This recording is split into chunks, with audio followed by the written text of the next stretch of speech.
The American medic stepped forward. Haruko Tanaka could see his lips moving, forming words she would never forget.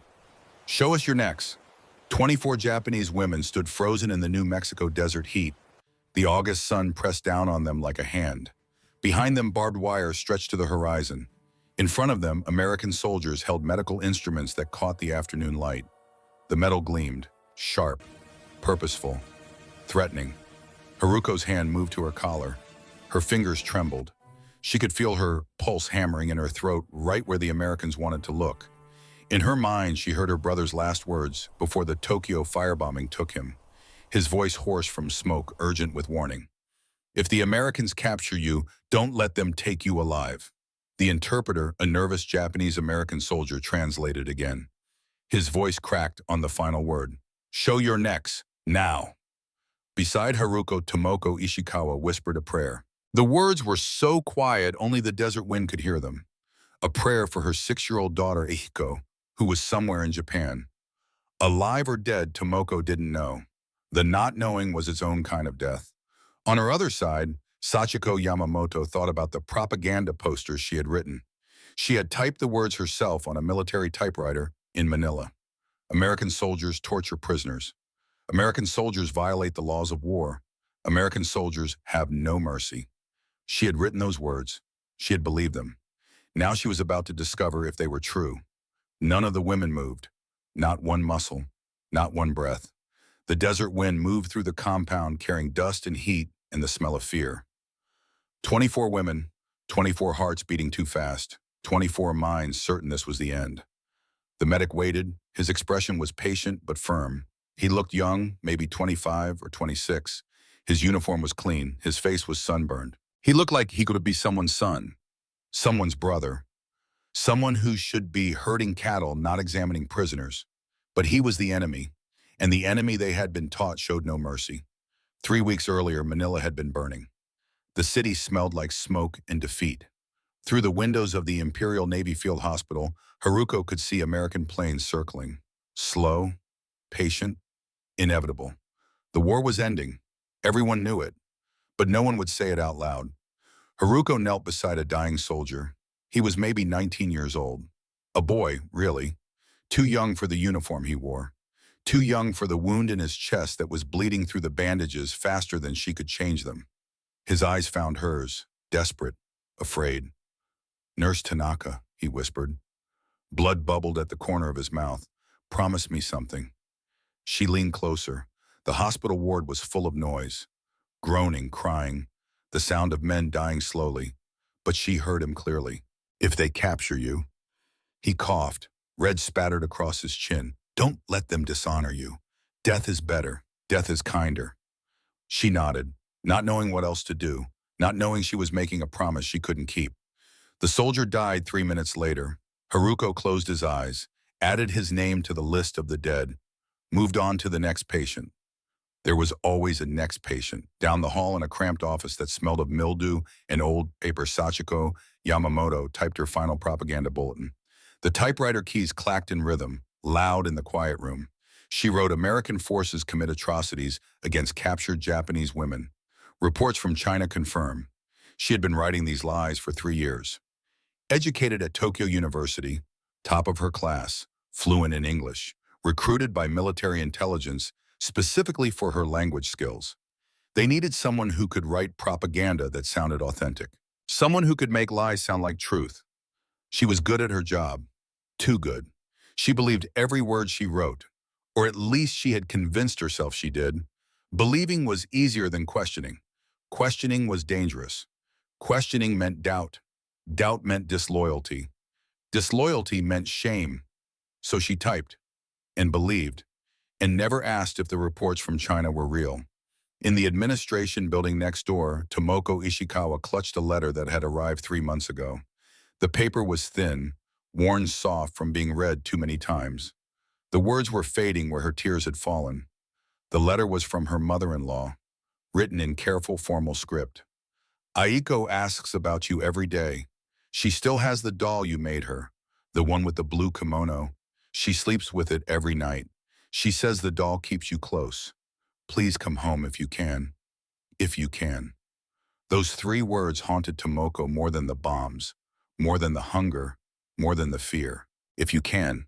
As if coming home was a choice. As if the war would simply let her walk away. Tomoko had been an elementary school teacher before the war. She taught children to read, to write, to be kind to each other. Then the military came. They needed clerks, women with education, women who could organize files and type reports and keep records. Conscription papers arrived. You will report for duty. On a request, an order, she left Aiko with her mother-in-law in Osaka. Aiko was only 4 years old then, small, scared, clutching that blue kimono doll. Tomoko remembered the last thing Aiko said, her daughter's voice high and confused. Mama, when are you coming home? Soon, my love. Soon. That was 2 years ago. Aiko was 6 now. Did she still remember her mother's face? Did she still ask when Mama was coming home? Tomoko folded the letter, put it in her uniform pocket, over her heart. If she died, at least she would die carrying Aiko's name close. Who were these women? What brought them to this moment, standing in an American desert waiting for an order? They were certain meant death. Haruko Tanaka was 24 years old. She had lost everything in the March firebombing of Tokyo. The planes came at night, American B-29s. They dropped incendiary bombs that turned the city into an inferno. Fire tornadoes ripped through neighborhoods. People burned alive in their homes, jumped into canals to escape the flames and boiled to death in the water. Haruko's parents died in their apartment. Her younger brother died trying to save them. Haruko survived because she was working a night shift at the hospital. She came home the next morning to find nothing but ash and charred concrete. She joined the Imperial Navy Medical Corps the following week. Not out of patriotism, not out of duty, but because there was nothing left to live for. Might as well die doing something useful. She learned to treat gunshot wounds, shrapnel injuries, burns, amputations. She learned to work without anesthetic, without proper tools, without hope. She learned that death was patient and death always won. She became good at her job, efficient, clinical, emotionally detached, because caring meant breaking. And if she broke, she couldn't work. And if she couldn't work, what was the point? Sachiko Yamamoto was 28 years old. She graduated at the top of her class from Tokyo University in 1939. Literature and languages. She could read English, French, and German. She wrote poetry in her spare time. She believed in something called the Greater East Asia Co-Prosperity Sphere. Japan was liberating Asia from Western imperialism. That's what they said. That's what she believed. Military intelligence recruited her in 1942. They needed educated women, women with language skills, women who could write propaganda that would convince both Japanese citizens and enemy soldiers. Sachiko believed she was serving a noble cause. She believed Japan was the victim, that America was the aggressor, that Western powers wanted to keep Asia enslaved. She wrote pamphlets, leaflets, radio scripts, newspaper articles, all designed to paint Americans as brutal, savage, merciless. She was convincing, too convincing. Her work was distributed across the Pacific Theater. Japanese soldiers read her words and chose death over surrender.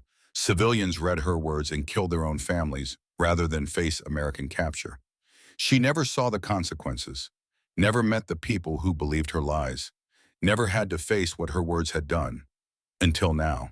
Until she was about to experience firsthand whether the things she wrote were true. Tomoko Ishikawa was 31 years old. Before the war, she taught first grade in Osaka. She loved her job, loved watching children discover that squiggles on paper could become words. Words could become stories. Stories could become worlds. She married young, a kind man who worked at a shipping company. They had one child, a daughter, Aiko. Born in 1939, the most beautiful thing Tomoko had ever seen. Her husband was conscripted in 1943, sent to the Pacific. Iwo Jima, he died there in February 1945. Tomoko received the notification 1 week after the battle ended. Your husband died honorably for the emperor. Honorably, as if that made the loss bearable. Then Tomoko was conscripted. The military needed clerks, women to organize the chaos, women to keep records of the dying. She left Aiko with her mother-in-law, promised she would return, promised it would be soon. She lied. Not intentionally, but she lied. Now it was August 1945. The war was ending. Everyone could feel it. But Tomoko couldn't go home, couldn't reach her daughter, couldn't even know if Aiko was still alive. The letters had stopped coming 3 months ago. Tokyo, Osaka, most of Japan's cities were being bombed. Mail service had collapsed. Communication was impossible. Was Aiko alive? Was she safe? Was she waiting for a mother who might never come? These were the questions that kept Tomoko awake at night. These were worse than hunger, worse than fear, worse than capture. 3 women, 3 leaves, 3 different roads to the same destination, standing in the New Mexico desert, waiting for an American medic to check their necks for something they didn't understand. If you served during World War II, or if your father talked about the war, you know something important, something that defined a generation. How America treated its enemies said more about us than about them. This is a story about 3 Japanese women who were certain they would be tortured, humiliated, killed. They had been raised on propaganda that painted Americans as monsters. They expected brutality. They prepared for death. What happened instead proved everything they had been told was a lie. But more than that, it's about a young medic from Amarillo, Texas.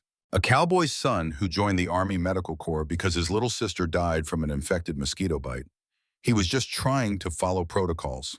Check for lice, check for infection, do his job properly. He had no idea that one simple medical examination would change lives across generations. If you've ever wondered what made the greatest generation truly great, stay with this story. The answer isn't what you might expect. It's not about heroism in battle.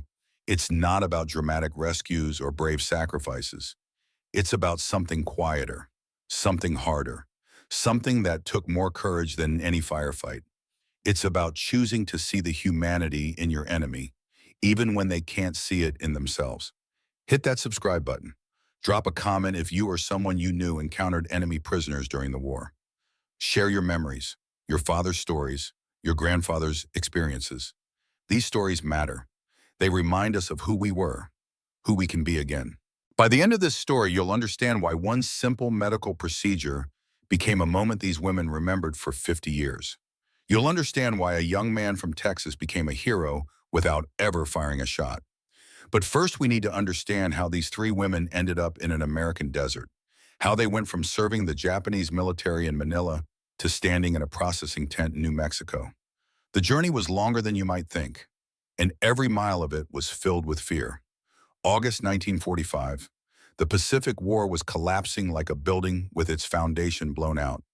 Japan had held territories across Asia for years. Now those territories were falling. One after another, island after island, city after city, 2 atomic bombs had fallen. Hiroshima on August 6th, Nagasaki on August 9th. The numbers were incomprehensible. 70,000 dead in Hiroshima in an instant, 40,000 in Nagasaki. More dying every day from radiation, from burns, from injuries that no doctor could treat. Emperor Hirohito's voice came over the radio on August 15th, thin, distant, speaking in formal court language that most Japanese citizens had never heard before. We have resolved to pave the way for a grand peace for all the generations to come by enduring the unendurable and suffering what is insufferable. Surrender. The word was never spoken, but everyone understood. The war was over. Japan had lost. In the Philippines, Japanese military personnel received the news in chaos. Some units got official orders. Others heard rumors. Most got contradictory instructions. Evacuate. Hold position. Prepare for last stand. Surrender to Allied forces. Haruko's medical unit received 3 different orders in one day. By noon, no one knew what to do. Officers argued. Soldiers deserted. Everything fell apart. On August 10th, American troops surrounded the compound where Haruko, Sachiko, and Tomoko were stationed. The Americans didn't attack, didn't storm the gates, just surrounded, waited, made their presence known. An American officer spoke through a translator, a Japanese-American soldier from California. His Japanese was fluent but accented. Strange to hear their language with American rhythm. The emperor has agreed to peace terms. You are prisoners of war. Cooperate, and you will be treated according to the Geneva Convention. Geneva Convention. The phrase meant nothing to most Japanese personnel. They had never heard of it, never been taught international law, never learned the rules of war. But even if they had known what the Geneva Convention was, they wouldn't have believed it applied to them. They had been taught that surrender was the ultimate shame, that prisoners were beneath contempt, that capture meant torture and death. The American officer continued, "You will be transported to processing facilities. You will receive medical care, food, shelter. You will be treated humanely. Those who cooperate will be repatriated to Japan as soon as arrangements can be made." Repatriated, another word that sounded like a promise. But promises from enemies were lies. Everyone knew that. The separation happened immediately. Male soldiers directed to one truck, female personnel to another. "Why are they separating us?" Tomoko whispered to Haruko. Sachiko answered before Haruko could. Her voice was flat, certain. "They separate women for specific purposes. The propaganda was clear about this." Haruko wanted to argue, wanted to say that medical sense dictated separating men and women for hygiene and privacy, but the fear in Tomoko's eyes stopped her. What was the point of logic when everyone expected the worst? The women climbed into the truck. The back was covered with canvas, dark, hot. It smelled like diesel and sweat. They sat on wooden benches, 24 women. No one spoke. What was there to say? The truck rolled out, headed to the coast, to ships that would take them across the Pacific, to America, to an enemy country they had only seen in propaganda posters and newsreels. Haruko checked her medical bag. She had hidden it when the Americans arrived, managed to keep it during processing. Inside were the basics: bandages, sutures, a scalpel, antiseptic. Not much, but something. If things went badly, at least she could help, or at least she could try. In Paseresis, in a field office at Fort Bliss, Captain Robert Hayes reviewed a stack of orders. The paperwork never ended. Even with the war winding down, maybe especially with the war winding down, there was endless bureaucracy. One order caught his attention: transport of Japanese female personnel, civilian and military auxiliaries, medical processing required before mainland assignment, priority status, all examinations to be conducted per Geneva Convention protocols. Hayes had fought in Europe, Normandy, the Battle of the Bulge. He had seen what happened when rules broke down. He had walked through liberated concentration camps, seen what happened when one group of humans decided another group wasn't human. He believed in rules, protocols, standards, not because he was soft, not because he liked the enemy, but because rules were what separated civilization from barbarism. Following protocols wasn't about being kind to the enemy, it was about being true to yourself. He assigned the medical processing detail to Corporal James Crawford, 26 years old, Army Medical Corps, from a ranch outside Amarillo, Texas. Hayes had read Crawford's file. Farm boy, cowboy family, enlisted in 1942, trained as a combat medic, served in the Pacific Theater. Good record, competent, thorough, maybe too thorough sometimes. Crawford was the kind of medic who checked everything twice, who followed every protocol to the letter, who lost sleep over small details. Perfect for this assignment. Crawford was in his tent when he got the orders. He read them carefully. Medical processing, routine health screening, check for infectious diseases, parasites, malnutrition, standard stuff. His tent mate, a soldier from Brooklyn, looked over his shoulder. Japanese women. That's gonna be awkward. Crawford shrugged. Medical care doesn't care about gender or nationality. Infection is infection. Lice are lice. Yeah, but they're gonna be scared. I heard some of them try to kill themselves rather than be captured. Crawford's jaw tightened. Then we better make sure they understand we're not going to hurt them. But how do you make someone understand that when they've been taught their whole life that you're a monster? How do you prove that you're following humane protocols to someone who doesn't believe humane protocols exist? Crawford didn't have an answer. He just had his orders and his memories. His little sister Mary, dead at 12 years old, summer of 1938. A mosquito bite on her neck. Just a small bite, barely visible, but it got infected.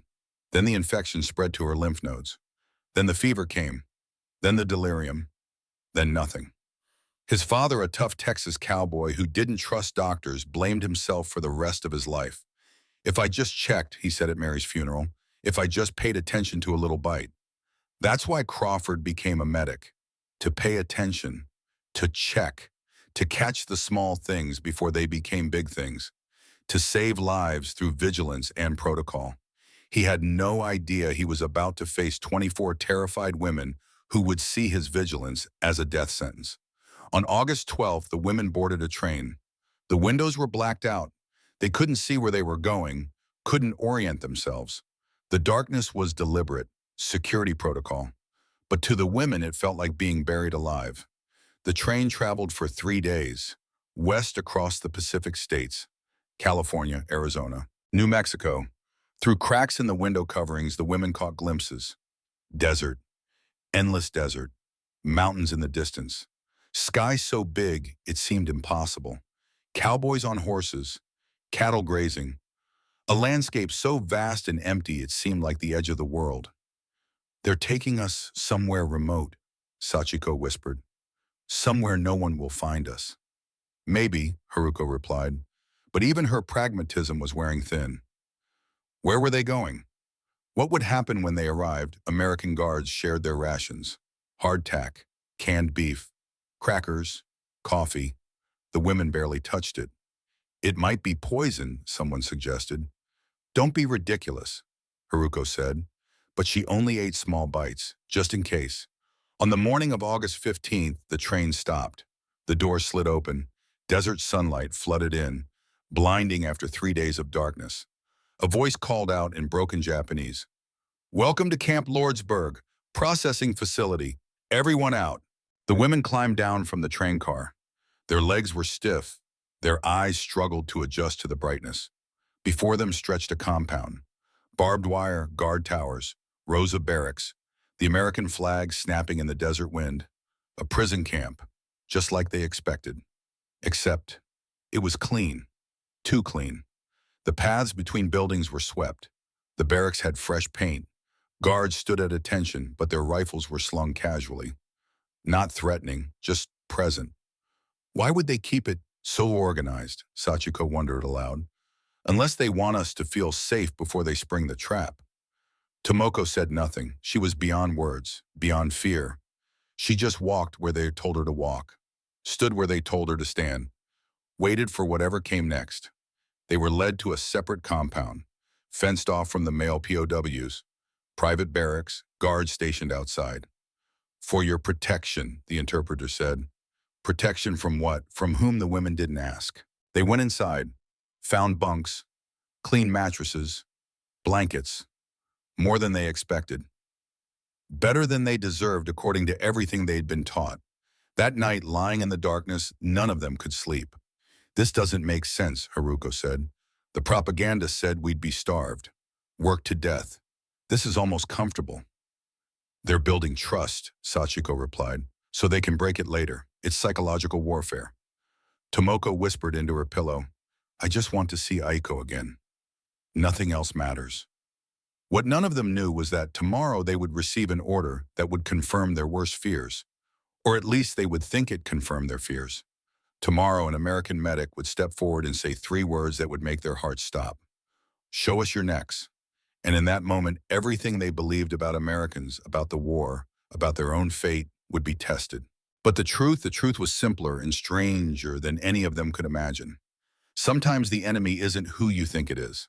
Sometimes the real enemy is the lies you've been told, the propaganda that poisoned your mind, the fear that made you see monsters where there were only people trying to do their jobs. Tomorrow, in a processing tent in the New Mexico desert, 3 Japanese women would learn that lesson. But first they had to survive one more night of fear. One more night of certainty that morning would bring death. They closed their eyes, tried to sleep, failed, and waited for tomorrow. Morning came too soon. The sun rose over the New Mexico desert like a threat. Light spilled across the compound, harsh, unforgiving, the kind of light that hid nothing. Haruko woke to the sound of boots on gravel, American soldiers making their rounds. The rhythm was steady, professional, almost comforting if you didn't think about what it meant. Guards, watchers, Captors. She sat up on her bunk. Around her, the other women were stirring. Some had slept. Most hadn't. You could tell by the shadows under their eyes, the way they moved, slow, exhausted, running on fear instead of rest. Tomoko sat on her bunk, staring at the letter from her mother-in-law. She hadn't put it away, had slept with it clutched in her hand. The paper was wrinkled now, damp from sweat, but the words were still there, still real. Aiko asks about you every day. Did she still, after all these months, did Aiko still remember her mother's face? Sachiko was already awake. She had been awake all night, thinking, analyzing, trying to reconcile what she had written with what she was experiencing. The propaganda said American POW camps were hellish. Starvation, brutality, systematic abuse. But this place was clean, organized, almost civilized, which meant one of two things. Either the propaganda was wrong, or this was an elaborate setup, a careful deception before the real horror began. Sachiko's mind trained in creating narratives leaned toward the second explanation. She had written too many propaganda pieces to believe the first option. Lies were always elaborate. Truth was usually simple. So this comfort, this seeming humanity, must be the elaborate lie. Breakfast arrived at 0700 hours. American soldiers brought crates of food into the compound, set them on tables, opened them without ceremony. Oatmeal, powdered milk, canned fruit, coffee, bread, more food than the women had seen in weeks, maybe months. Take what you want, the interpreter said. The Japanese-American soldier from California. His name was Sergeant Nakamura. He looked uncomfortable in his role, stuck between two worlds, two languages, two loyalties. The women approached the food slowly, suspiciously. Haruko took a bowl of oatmeal, tasted it carefully. It was bland but filling.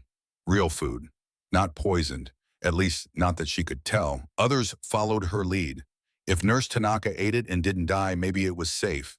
But not everyone ate. Some women refused entirely. Better to starve than to be poisoned slowly. Better to die on your own terms. Tomoko forced herself to eat 3 bites, for Aiko. If she was going to survive to see her daughter, she needed strength, even if the food came from enemies. After breakfast, Captain Hayes appeared. He stood at the front of the compound. Tall, straight-backed. Everything about him said military discipline. He held a clipboard. Behind him, Sergeant Nakamura waited to translate. Hayes spoke in English, clear, measured. His voice carried across the compound without shouting. Ladies, I am Captain Robert Hayes. I am the commanding officer of this facility. You are prisoners of war under the protection of the United States military and the Geneva Convention. You will be treated with dignity and respect as long as you follow the rules of this camp. Nakamura translated. The Japanese words sounded strange coming from him. Too American in rhythm, too foreign in accent. Hayes continued, today you will undergo medical processing. This is mandatory for all prisoners. The processing is for your health and safety. Medical personnel will examine you for infectious diseases, parasites, and injuries that require treatment. Cooperation is expected.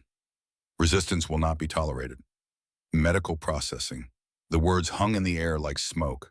Haruko's medical training kicked in automatically. She understood the concept.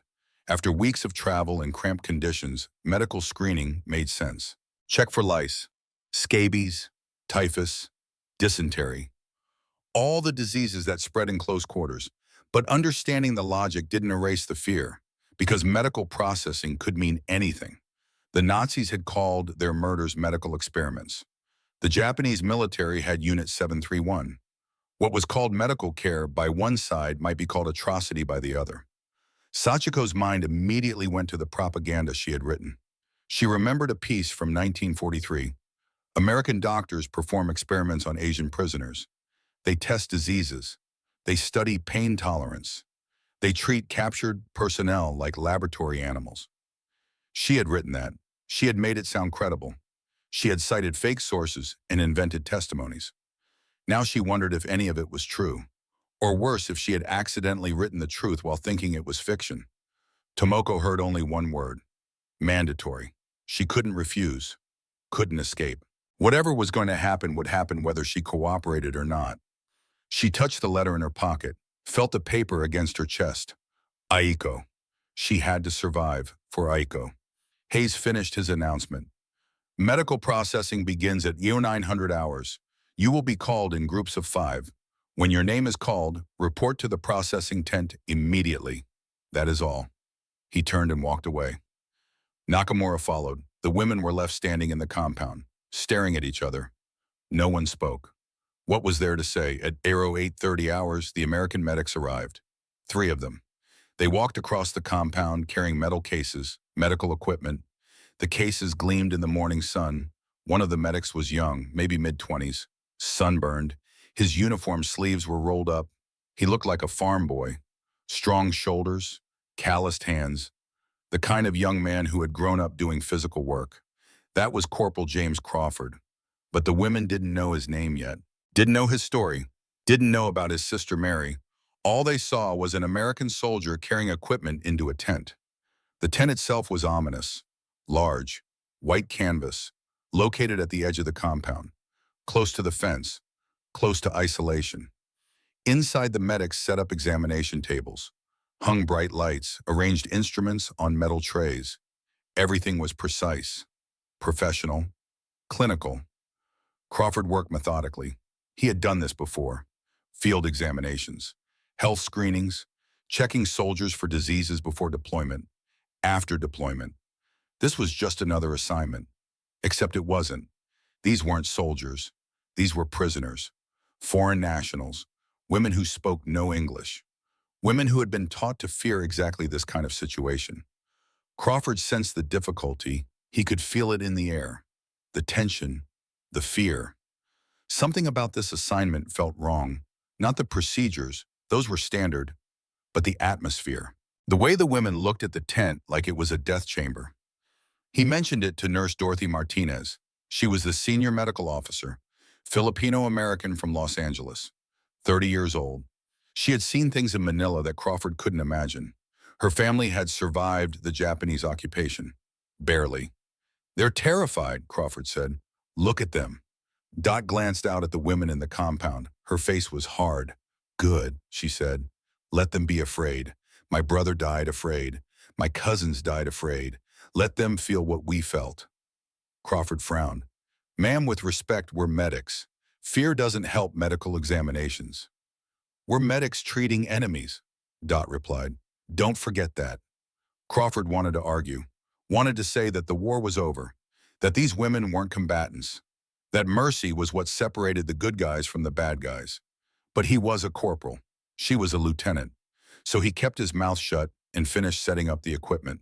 At 0900 hours exactly, Sergeant Nakamura called the first 5 names. 5 women stood, walked toward the tent, slow, reluctant, like prisoners walking to the gallows. They disappeared inside. The women remaining in the compound waited, listened, tried to hear what was happening. For the first few minutes, nothing, just silence. Then a sharp gasp, then someone crying, soft at first, then louder, then silence again. 15 minutes later, the 5 women emerged. They looked pale, shaken. They walked back to the barracks without making eye contact with anyone, refused to speak, just shook their heads when others asked questions. What happened? Someone demanded. What did they do? The first woman couldn't answer, just sat on her bunk and stared at nothing. The second woman whispered, they looked at our necks. That was all. No explanation, no context, just those 5 words. They looked at our necks. The second group was called. 5 more names, 5 more women walking toward the tent like condemned prisoners. Haruko watched carefully. Her medical training made her analyze everything. Symptom patterns, behavioral indicators. Something about this didn't add up. If the Americans wanted to hurt these women, why be so methodical? Why the clipboard and the scheduling? Why bring them back afterward instead of making them disappear? None of it fit the propaganda narrative. But maybe that was the point. Maybe American psychological warfare was more sophisticated than Japanese propaganda had claimed. The second group emerged 20 minutes later. Same reactions, pale, shaken, silent. One woman was crying, not loud sobs, just quiet tears streaming down her face. The kind of crying that came from relief or shock or both. What did they do? Haruko asked her directly. The woman looked up, blinked, tried to form words. They, they touched. She couldn't finish. Touched. Touched what? Touched where? The incomplete sentence was worse than a full explanation. Sachiko felt her propaganda training colliding with reality. She had written about this. Written about American soldiers touching Japanese women. Written it as horror, as violation. Now women were coming back from the tent saying they had been touched. Crying, unable to explain. Was she right? Had she accidentally written the truth? The guilt threatened to crush her. If her propaganda was accurate, then she hadn't lied. But she had prepared women for this horror, had made them afraid of something real. And if women died choosing suicide over capture because of words she wrote, had she murdered them or warned them? The question had no good answer. Tomoko was in the third group. Her name was called at WW2 Archives. She stood on shaking legs. Haruko grabbed her arm. Stay calm, Haruko said. I'll go with you. But Haruko's name wasn't called. Different group. Tomoko would face this alone. Tomoko walked to the tent. 4 other women walked beside her. None of them spoke. What was there to say? Inside the tent, the brightness was overwhelming. Electric lights strung from the ceiling, much brighter than the filtered sunlight outside. The lights made everything harsh. Clinical, medical, 3 examination tables, 3 American medical personnel. Captain Hayes stood in the corner observing. Sergeant Nakamura stood ready to translate. Corporal Crawford looked at the 5 women, saw the terror in their eyes, saw how they held themselves, like animals expecting to be slaughtered. Something was very wrong here, but he didn't know what. He consulted his checklist. Standard health screening protocols. Step 1, visual examination for obvious injuries or illness. Step 2, check for external parasites, lice, scabies. Step 3, check for signs of infection, swollen lymph nodes, skin lesions, fever. Step 4, assess nutritional status, weight, skin condition, signs of vitamin deficiency. Simple, straightforward. The same examination he had performed hundreds of times on soldiers. He gestured for the women to approach. They didn't move. He tried again, slower, more careful. Please come forward. We need to examine you. Nakamura translated. The words came out gentle, apologetic almost. The women still didn't move.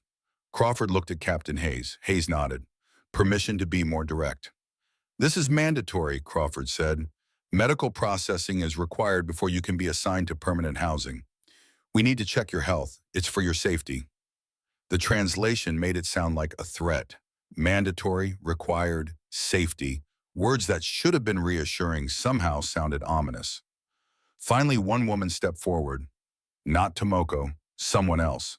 She walked to the examination table like she was walking to her execution.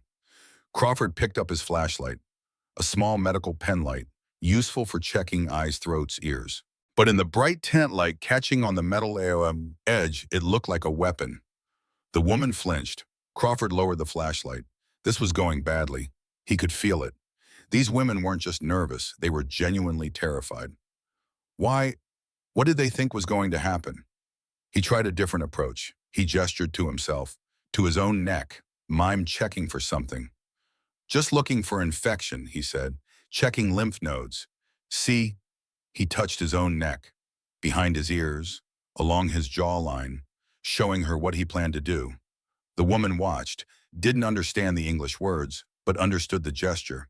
She slowly, reluctantly pulled back her collar. Crawford examined her neck. Quick, professional, found nothing unusual. Some heat rash, expected in desert conditions.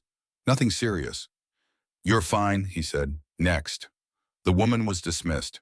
She walked out of the tent in a daze, unable to process what had just happened. She had expected violation, violence, something terrible. Instead, she got a 30-second neck examination and a dismissal. The confusion was almost worse than fear. The other 4 women in the group went through the same process. Quick examinations. Nothing invasive, nothing painful. Tomoko was last. When Crawford examined her neck, he noticed something. Her lymph nodes were slightly swollen, not severely, but noticeably. Ma'am, he said through Nakamura, Have you been feeling ill, fever, sore throat? Tomoko stared at him. The question was so unexpected.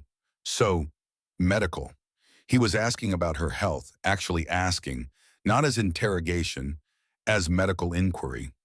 No fever, she managed to say in broken English. Just tired. Crawford nodded.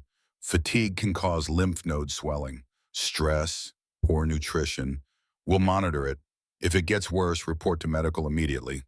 He made a note on his clipboard, moved on. Tomoko walked out of the tent. Her mind was spinning. That was it. That was the medical processing. A quick look at her neck and a question about fever. Where was the horror? Where was the violation?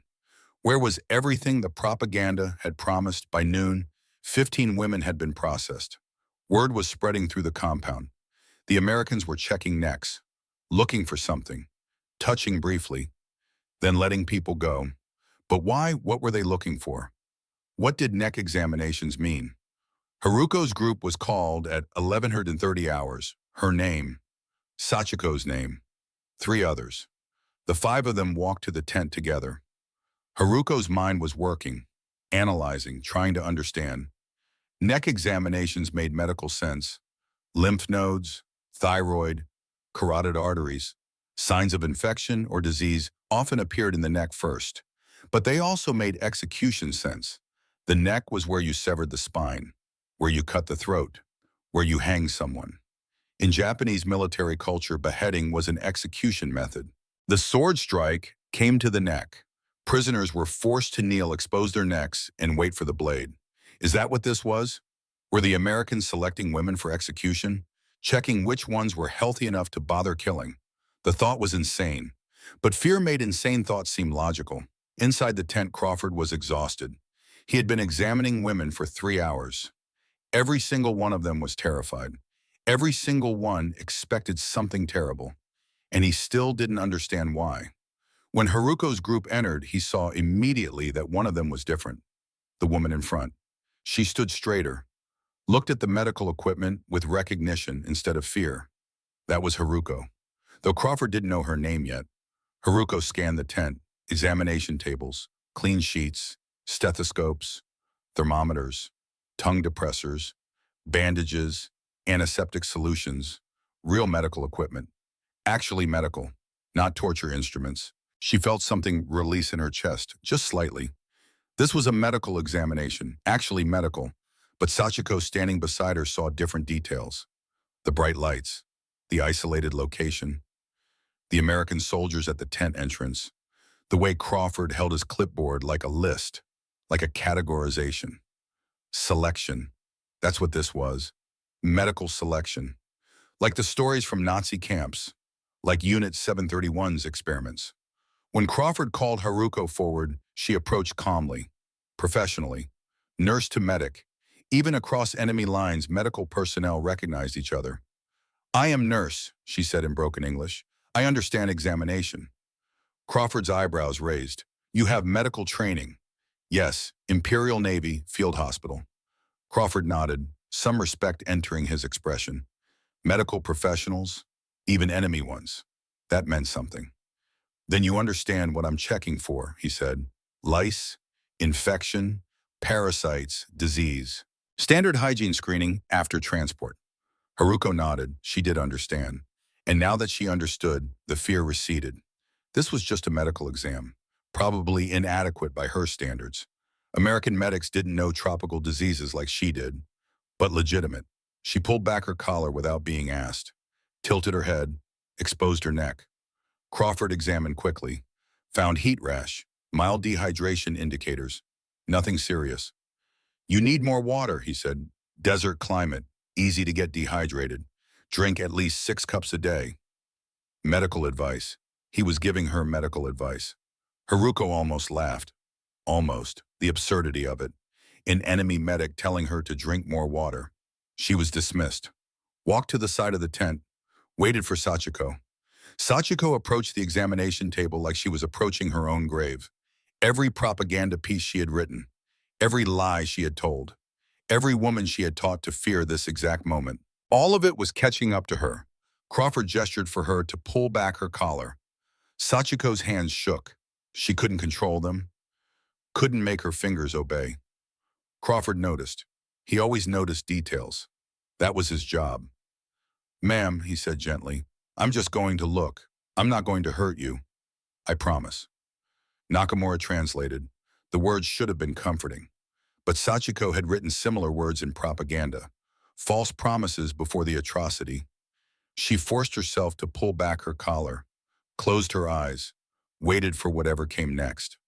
Crawford examined her neck, found scabies, small mites burrowing into skin, common in crowded conditions. Treatable. "You have scabies," he said. "It's not serious, but it's contagious and uncomfortable. I'm going to apply a sulfur ointment. It will itch less within a few hours. You'll need to apply it twice a day for a week."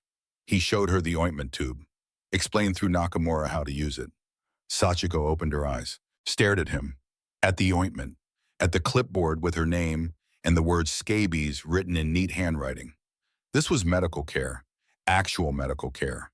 Not torture, not selection, not execution, just a young American medic treating a skin condition. The realization broke something in her, or maybe fixed something. She didn't know which.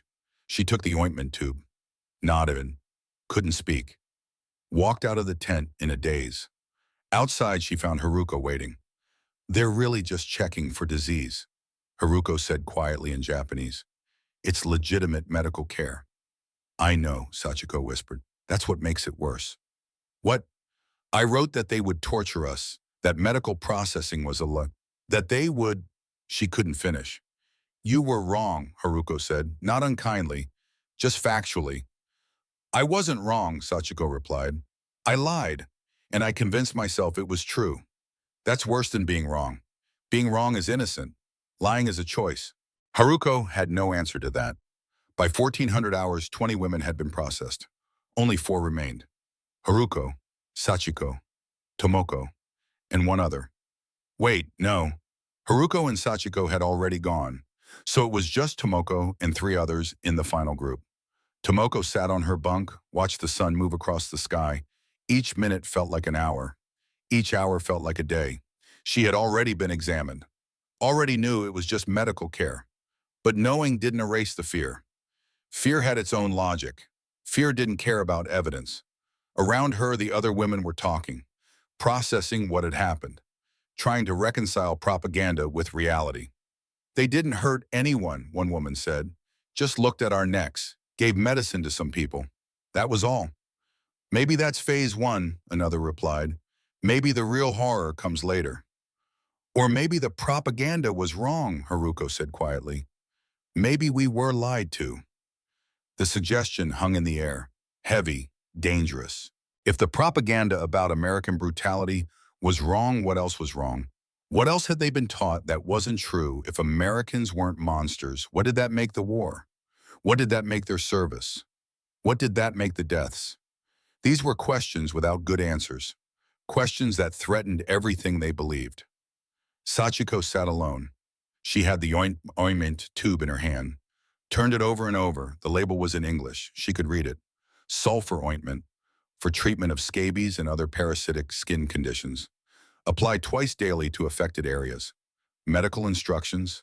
Nothing sinister, nothing coded, just medicine. She thought about all the propaganda pieces she had written, all the lies, all the fear she had manufactured. How many women had chosen death because of her words? How many families had committed group suicide rather than face capture? The number was unknowable, but it wasn't zero. At 14:45 hours, Captain Hayes returned to the compound. He had the final medical reports.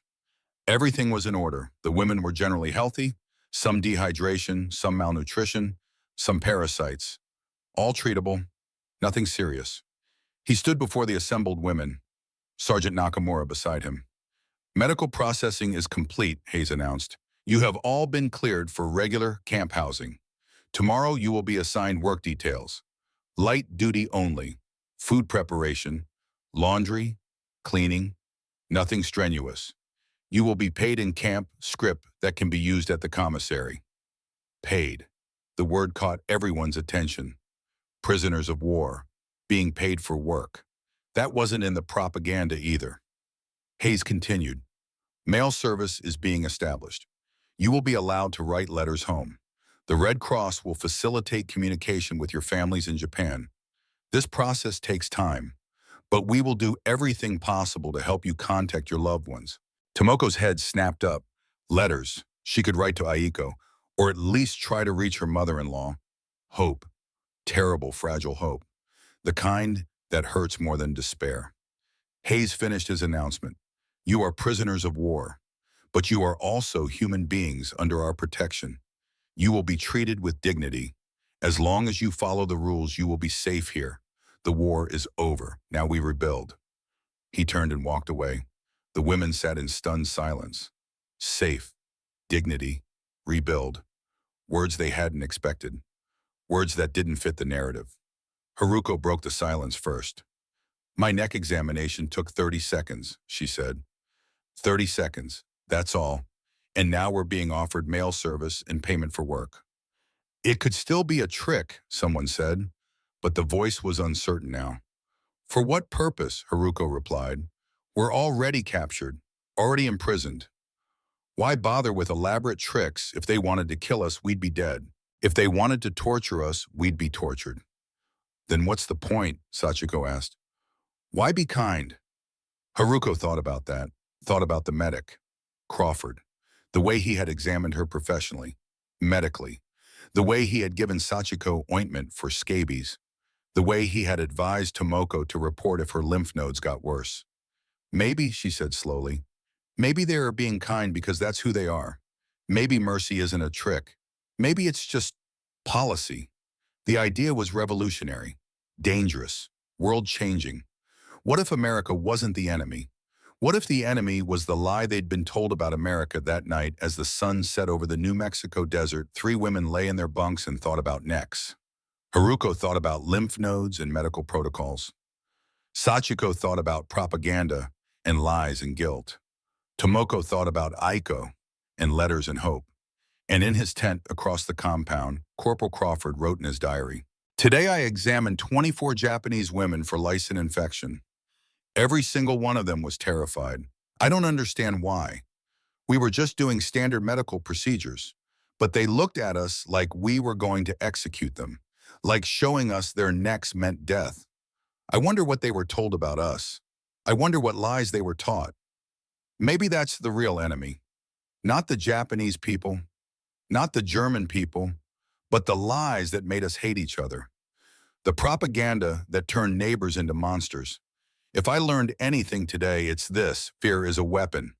And sometimes the kindest thing you can do is prove someone's fear wrong.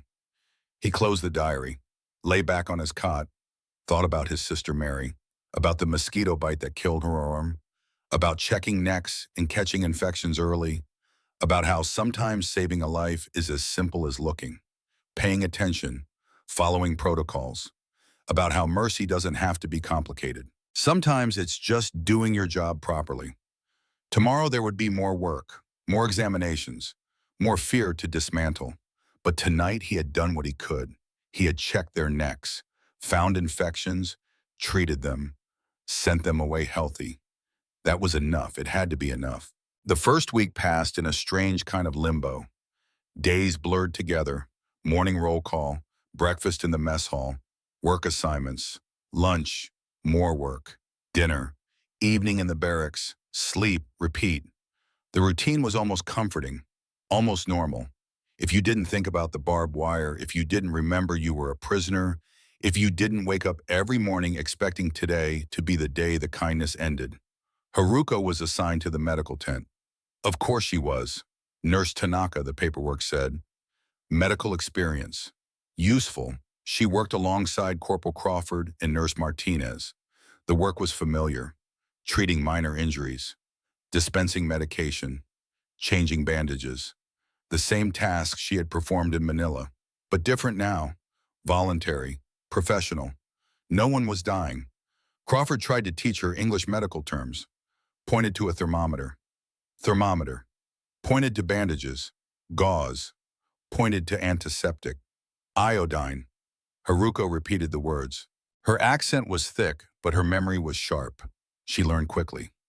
By the third day, they were communicating in a broken mix of English and Japanese and medical terminology that transcended language. A sprained ankle was a sprained ankle in any language. Sutures were sutures. Pain was pain. Dot Martinez watched this growing cooperation with hard eyes. She didn't like it. Didn't like seeing Haruko handle medical supplies with competence. Didn't like the way Crawford treated her as a colleague instead of an enemy. But Dot said nothing. Not yet. Just watched. And remembered Manila. Remembered what Japanese soldiers had done to her city, to her family, to her brother. Sachiko was assigned to the camp library, a small tent filled with donated books, mostly in English, some in Spanish, a few in Japanese donated by Japanese-American soldiers who wanted to help with rehabilitation. Her job was to organize, catalog, keep inventory, simple work, mindless work. Work that gave her too much time to think. She found American propaganda among the books, leaflets that had been dropped over Japan, posters that had been plastered in occupied territories. They were just like the propaganda she had written. Same techniques, same emotional manipulation, same lies. Except some of them were true. The Americans really did have more food, more resources, more industrial capacity. The leaflets that promised good treatment for POWs weren't complete lies. She was living proof. But the Japanese propaganda had been almost entirely false. And she had written it, believed it, spread it. The guilt was a weight that never lifted. Tomoko was assigned to the laundry. Hot work, steam and soap and wet fabric. Her hands turned red from the chemicals. Her back ached from bending over wash tubs. But she didn't mind. The work kept her busy, kept her from thinking too much about Aiko, about whether her daughter was alive, whether the letter she was writing would ever reach anyone. She had written 3 letters in the first week, all addressed to her mother-in-law in Osaka, all handed over to the Red Cross representative who visited the camp. "How long until I get a response?" she asked through the interpreter. The Red Cross worker, a kind-faced woman in her 50s, smiled sadly. "Mail service to Japan is still being established. It could be weeks, maybe months. The country is in chaos right now, but we're trying. I promise we're trying." Weeks, maybe months. Tomoko nodded, tried to smile, tried to hope. What else could she do? On the 8th day, something changed. Crawford arrived at the morning roll call carrying a large wooden crate. He set it down near the mess hall, grinned like a kid with a secret. "Special delivery from Texas," he announced. Captain Hayes raised an eyebrow. "Corporal, what is that?" "Care package from my uncle, sir. Real Texas provisions. I thought maybe we could do something different for the prisoners. Show them some American hospitality." Hayes considered this, unconventional, but not against regulations. And morale building had value, both for prisoners and for personnel. "Approved," Hayes said. "But you're in charge of preparation and cleanup." "Yes, sir. Thank you, sir." Crawford opened the crate. Inside, wrapped in butcher paper and packed in salt, was 20 pounds of smoked brisket, thick-cut bacon, a bag of cornmeal, a jar of his mother's barbecue sauce, and 6 bottles of Coca-Cola packed in straw. Real Texas food, the kind Crawford had grown up eating, the kind his uncle still made on the family ranch every Sunday. He set up a camp stove outside the mess hall, the kind of portable field kitchen the Army used. But today, it would serve a different purpose. He started with the bacon, thick slices, almost half an inch, the kind of bacon that had substance, that could stand up to heat in time. The cast iron skillet heated slowly. When it was ready, Crawford laid the bacon strips in careful rows. The moment the meat touched the hot iron, the sound began. Sizzle, crackle, pop. The sound of fat rendering, of protein transforming, of something raw becoming something magnificent. The smell came next. It started subtle, a hint of smoke, a whisper of salt. Then it built, grew stronger, the smell of pork fat caramelizing, of smoke from the wood that had cured the meat, of something primal and irresistible.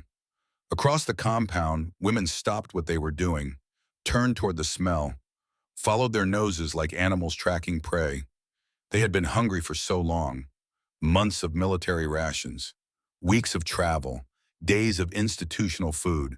Their bodies recognized this smell, recognized richness, protein, fat, calories, everything their starved systems craved. Haruko emerged from the medical tent, stopped, closed her eyes, breathed in. "What is that?" she asked Crawford. He grinned, flipped the bacon. The underside was perfect, crispy, brown. The fat had rendered clear and golden. "This," he said, "is bacon, real American bacon, Texas style. My uncle smokes it himself over mesquite wood."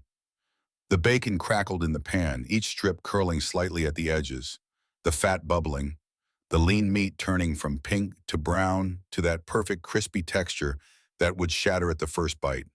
Crawford pulled the bacon from the pan. Let it drain on brown paper. The grease soaked through immediately, left translucent spots. He handed Haruko a piece. Still hot, still crackling quietly. "Careful," he said. "It's hot." Haruko held the bacon, stared at it. The strip was dark, almost black in places where the smoke had concentrated. The fat was translucent. The lean meat was striated and crisp. She bit into it. The texture hit first, the crunch, the way it shattered between her teeth. Then the taste, salt, smoke, rich pork fat coating her tongue. Sweetness from the cure, depth from the mesquite, complexity that she hadn't tasted in years. Her eyes widened, then closed. She chewed slowly, savoring. When she swallowed, she made a sound, not quite a moan, not quite a sigh, something between pleasure and disbelief. "Oh," she breathed in Japanese. Just that. "Oh." More women gathered. Crawford kept cooking. Bacon. Then eggs in the bacon fat. The eggs picked up the smoky flavor. The yolks stayed runny, bright yellow against the white. Then he made cornbread, mixed the meal with water and a little salt, poured it into a cast iron skillet, let it cook over the fire until the bottom formed a crust. Dark, almost burned, but perfect. The cornbread came out in wedges, golden, crumbly, still warm, sweet from the corn, savory from the salt. He served it with the eggs, the bacon, and for those brave enough to try a drizzle of his mother's barbecue sauce, vinegar-based, sharp, tangy, with a hint of heat at the end. Sachiko took a plate, looked at the food, at Crawford, at the other women eating. She picked up a piece of bacon. Bit carefully, the taste transported her. Not to Texas, she had never been to Texas, would never go to Texas, but to something else. To abundance, to a country that had so much food it could afford to smoke meat for hours, could afford to make meals that were more than fuel, that were pleasure. Japan was starving, cities bombed, fields burned, supply lines destroyed, people eating grass, tree bark, anything to survive.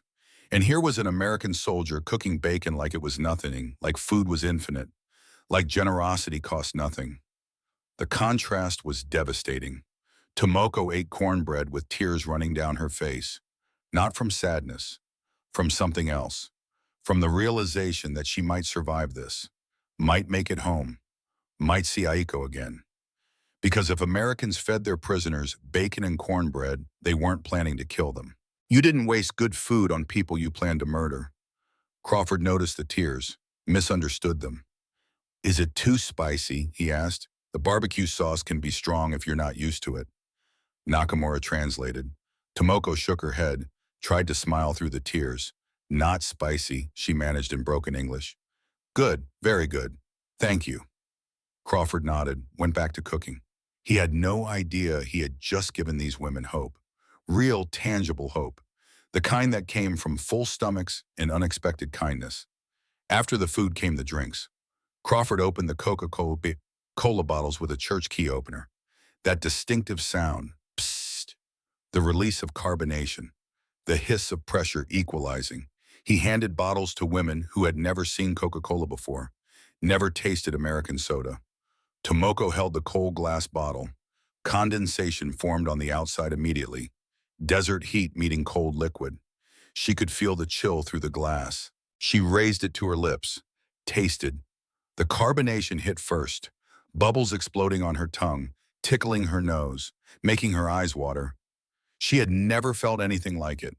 Then the sweetness. Overwhelming. Almost too much.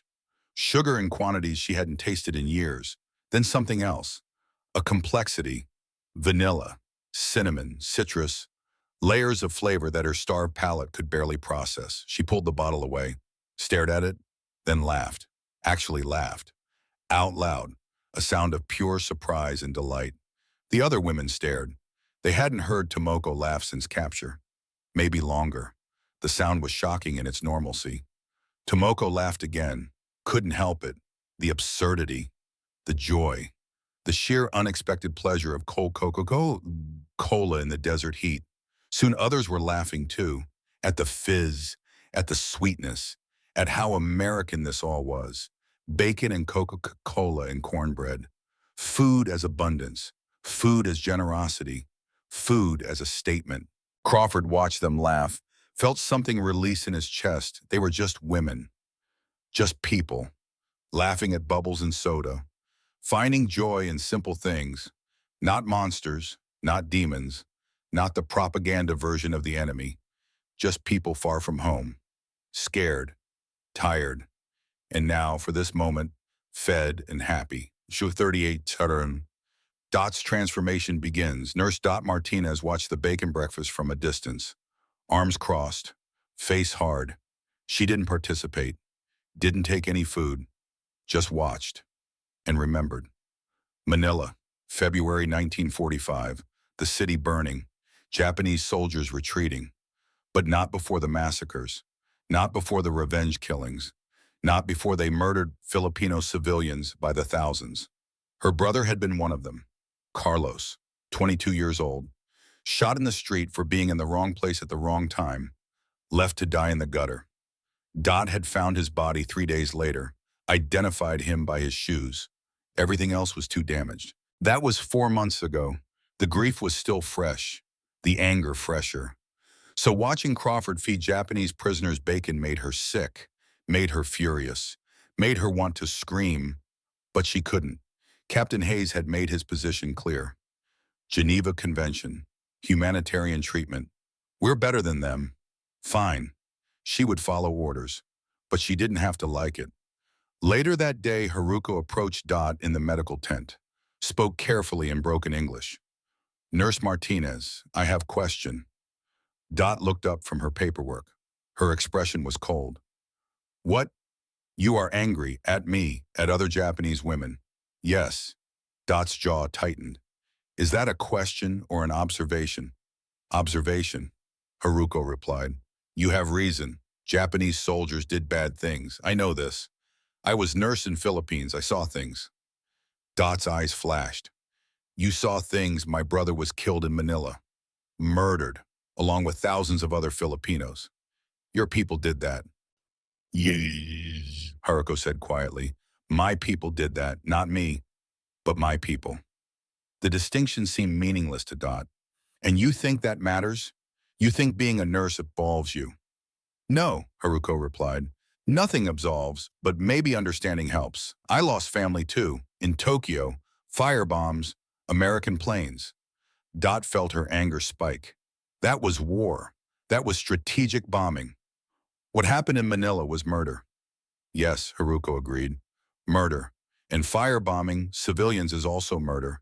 Different scale, same result. Dead families. They stared at each other, nurse to nurse, enemy to enemy, woman to woman.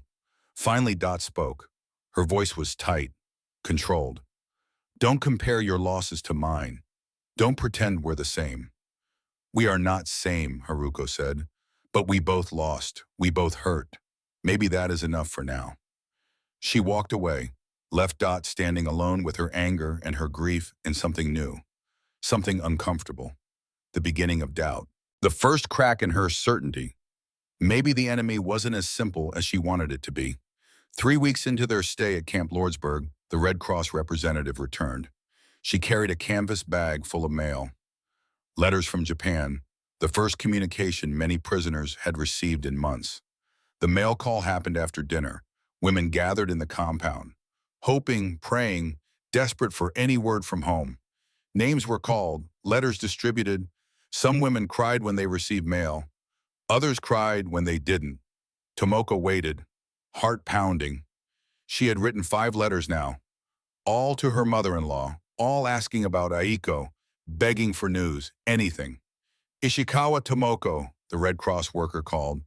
Tomoko stood on shaking legs, walked forward, took the envelope. It was thin, light, just 1 page. She returned to her bunk, sat down, stared at the envelope, afraid to open it, afraid of what it might say. Haruko sat beside her. "Do you want me to read it for you?"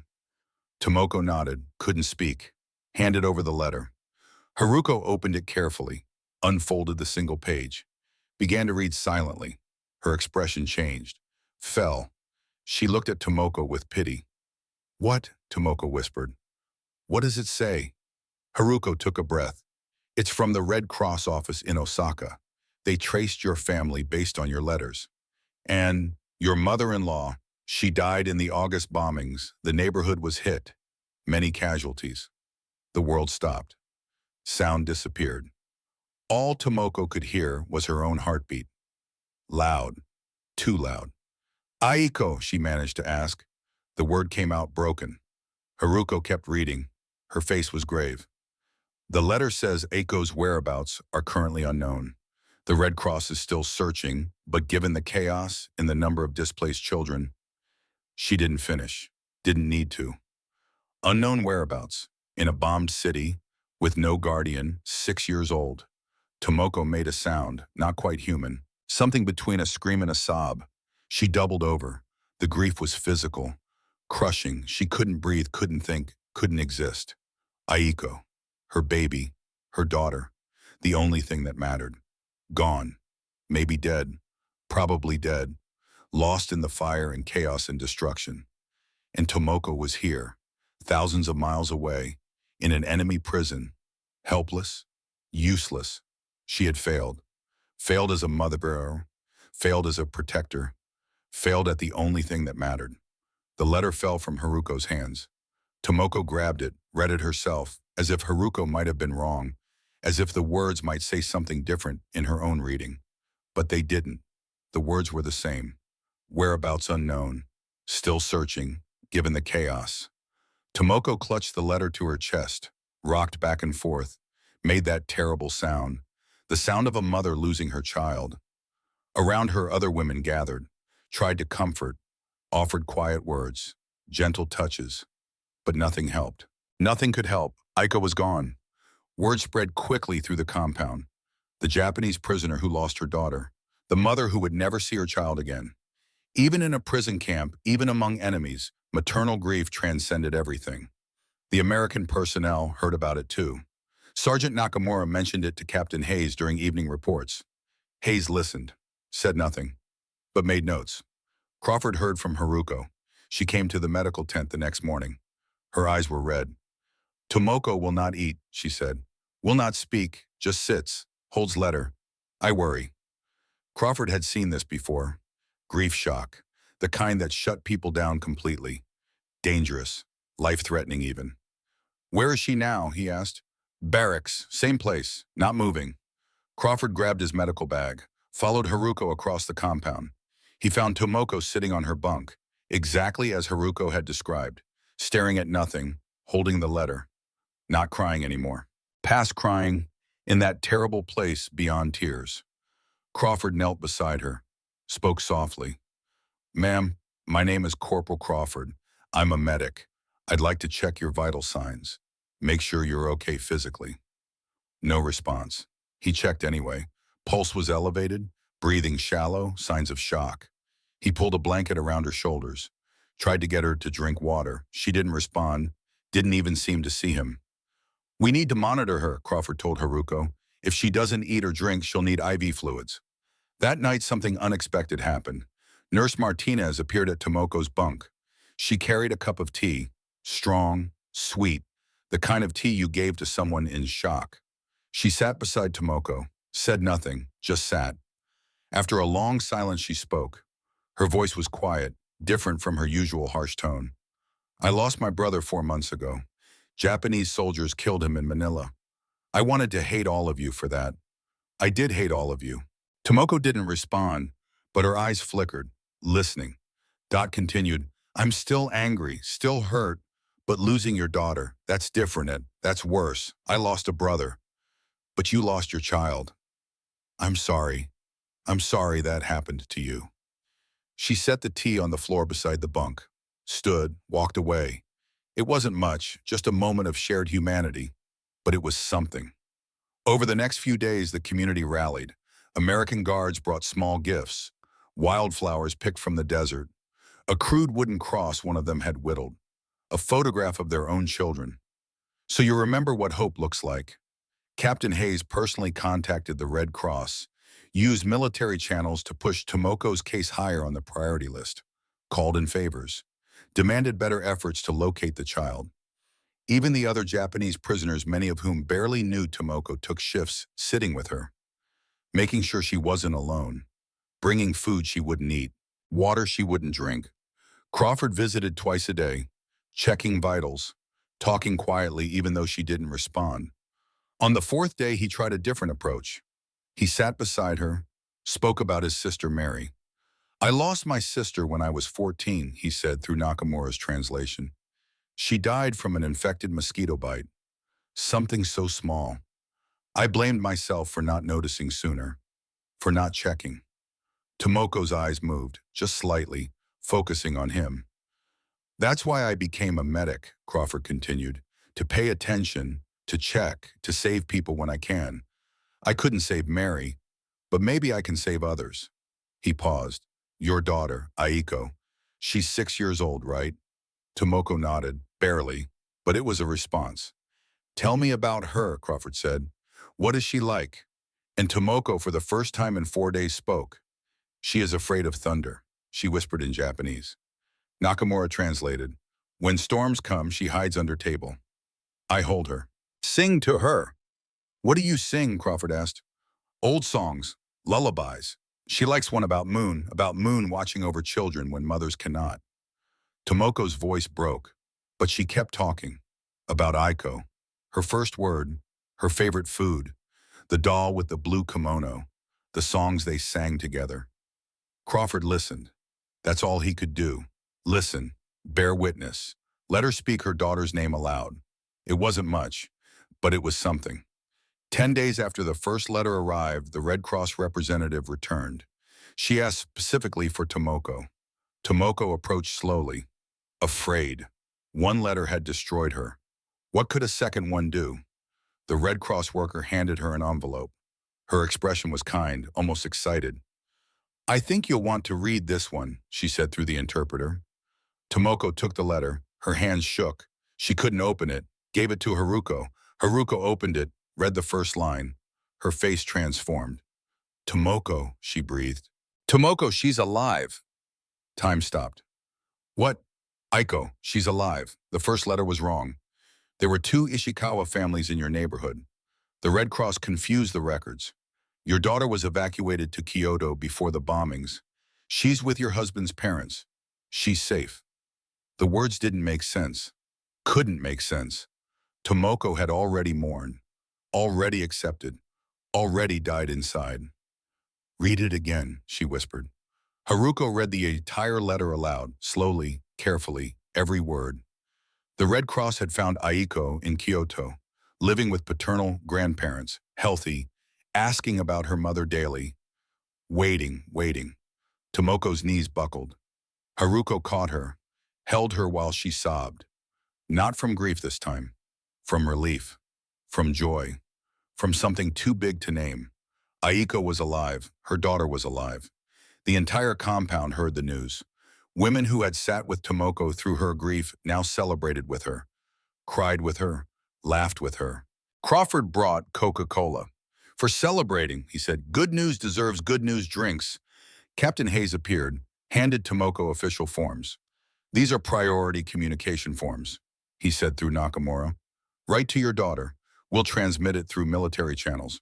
She'll have it within a week. Tomoko wrote that night, 17 pages, everything she wanted to say, everything she'd been afraid she'd never get to say. She described the desert, the camp, the strange kindness of enemies. And she wrote about Crawford. There is an American man here, a soldier. His name is James Crawford. He was kind to your mother when she had nothing, when she thought she had lost you forever. If you ever meet an American named Crawford, be kind to them. Remember that our enemies can become our friends. Remember that even in war, there are good people. Remember. September 1945. The war was officially over. Repatriation arrangements were being made. The women would go home soon. On their last night at Camp Lordsburg, Crawford organized one final meal. More brisket from Texas, more bacon, more cornbread, more Coca-Cola. They sat in the desert evening, Americans and Japanese, former enemies, current something else. Friends was too strong a word, but not enemies anymore.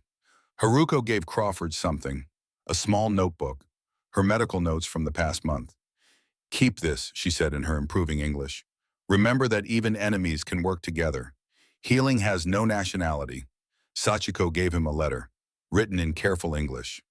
I wrote propaganda for 3 years, she said through Nakamura. I lied, I made people afraid, but I promise you now, I will spend my life teaching truth. No more lies, no more fear, only what I have seen, that Americans can be kind, that mercy is real. Crawford didn't know what to say, so he shook her hand. That seemed like enough. Tomoko gave him the drawing, the one Aiko had made, a child's drawing of a house and a flower. For your wall, she said, so you remember, a little girl in Japan waits for her mother, and her mother will go home because an American man checked her neck and said you are safe. Crawford took the drawing, put it carefully in his bag, knew he would keep it forever. The next morning, the women boarded trucks, headed to the port, headed home. Crawford watched them go, thought about necks and fear and lies and truth, thought about how sometimes the smallest acts of decency echo across time. 50 years later, July 1995, Amarillo, Texas, Crawford Ranch. An old man sat on a porch, 76 years old now, retired colonel, never married, dedicated his life to military medicine. He kept a box in his study. Inside were memories, Haruko's notes, Sachiko's letter, Aiko's drawing. A car pulled up. A Japanese woman emerged, elderly, well-dressed, confident. Corporal Crawford, she said, I am Haruko Tanaka. Do you remember me? He did. How could he forget? They sat on the porch, drank iced tea, watched the Texas sunset. I became a doctor, Haruko said, because of you, because you showed me that medicine could be about care, about dignity, even for enemies. She had brought someone, a young woman, studying at University of Texas. This is Aiko, Tomoko's great-granddaughter. All the women in that family are named Aiko now, to honor the daughter who was almost lost. Young Aiko bowed. My great-grandmother told stories about you my whole life, about the American who saved her mother with kindness. Crawford shook his head. I didn't save anyone, I just checked for lice. That's not what she said, Aiko replied. She said you saved her faith in humanity. As the sun set, Haruko asked the question she had flown 6,000 miles to ask. Why were you kind when you had no reason? Crawford thought for a long time. My sister died because someone didn't check a small infection. My father blamed himself forever. So I made a promise. I would check, I would care, I would follow protocols. Not because they're rules, but because they're how we stay human. He paused. Being American isn't about being perfect. It's about trying to do right even when it's hard. Your soldiers did terrible things, but you 3 women were just people, scared, far from home. And I was a medic. My job was to help. Haruko pulled out an old diary, Crawford's own handwriting. You gave this to me, that last day. I've kept it 50 years. Crawford took the diary, tears in his old eyes, inside his own words from August 1945. Sometimes the enemy isn't who you think. Sometimes the enemy is the lies, the propaganda, the fear. Today, I checked 24 necks, found infections, treated them, sent them away healthy. Maybe that's all any of us can do. Check, care, follow protocols, stay human. The sun disappeared below the horizon. The Texas sky turned gold and red and purple. Three people sat on a porch, two old, one young, connected by a moment 50 years ago when an order to show necks became the moment fear turned to trust. "Thank you for coming back," Crawford said.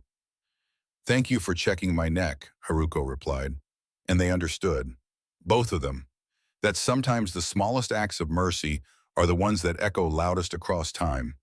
That sometimes just doing your job properly is the most radical act of kindness. That sometimes the real victory isn't in winning wars. It's in refusing to let war make you cruel. The stars came out, the same stars that shone over New Mexico in 1945, over Japan, over Texas, over all the places where enemies had become something else. Not quite friends, but not enemies anymore. Just people who once shared bacon and Coca-Cola in the desert, who learned that humanity transcends nationality, that mercy is stronger than propaganda, that checking someone's neck for lice can change lives across generations. This is a true story. The names have been changed, the details reconstructed, but the truth remains. Three Japanese women were certain they would die. Instead, they were given bacon and Coca-Cola and dignity.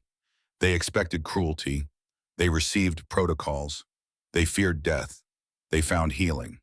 And 50 years later, they came back to say thank you. Because sometimes what we expect is nothing like what's coming. And sometimes that's the best news of all.